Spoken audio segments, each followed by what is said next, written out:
Welcome to another episode of Solitaryism, and I'm Robert Bitto, your host. Today we're going to talk about how to ignore your neighbors, because it's not a simple thing. It takes a little finesse.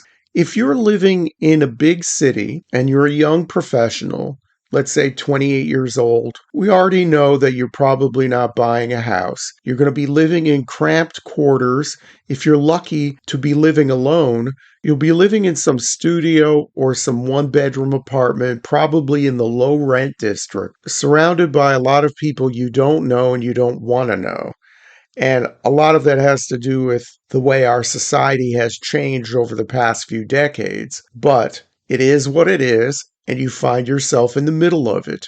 Now, how do you deal with living next to people you don't even know, people who might not speak your language, people whose religion may dictate that they throw you off the top of the roof because of your lifestyle, and so on and so on? How do you deal with these people? People who have nothing in common with you, but are thrown together because society is now not a society, but a random collection of strangers. What do? You can't just slam your door when you get home from work and completely ignore everyone around you. That's not a good strategy. That's what you want to do, but that can be dangerous for you. Now, what do I mean by that?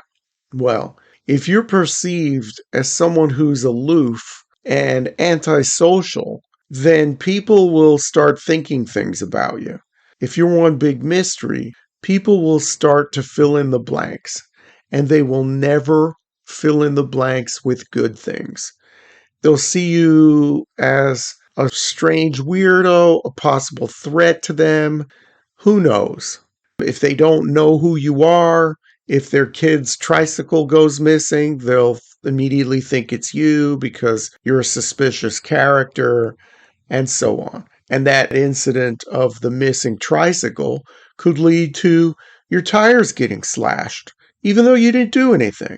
So, in order to smooth the waters a little bit while still maintaining your distance, with your neighbors, you have to say the quick hello, you have to smile, how are you, little platitudes here and there, but all the while being on guard to being sucked into whatever superficial tragedies or drama that these people have going on in their lives. So, you can just say hello, like I said, or, oh, I haven't seen you around in a while. How have you been? And keep it to like under a minute or two. If they want to suck you in and draw you into a longer conversation, then just be polite and say, make something up. Everybody can relate to being broke these days because of the way the economy is. So say, hey, you know what? I'm really sorry. I wish I could talk, but I'm so tired from work. I work 12 hours a day. I work 2 jobs. I had to take on an extra shift. You know how it is. It's just, I'm sorry. I wish I could talk, but I can't. There. Then you go in, you open your door, you close it gently, and there, the world is outside your world, and you don't have to deal with them. So you can ignore your neighbors, but do it with finesse. Don't just blanketly treat them like they don't exist, because that can come back and really bite you. And yeah, it's unfortunate, but again, these are the times we're in. We're not in a cohesive society anymore.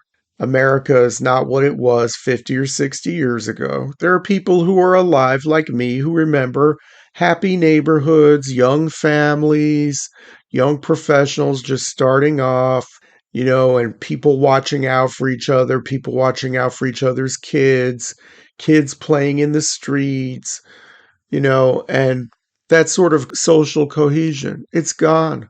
Sorry, and there's nothing you can do about it. You find yourself in this situation, so you're only left with coping. And I hope that some of my suggestions here can help you with that coping.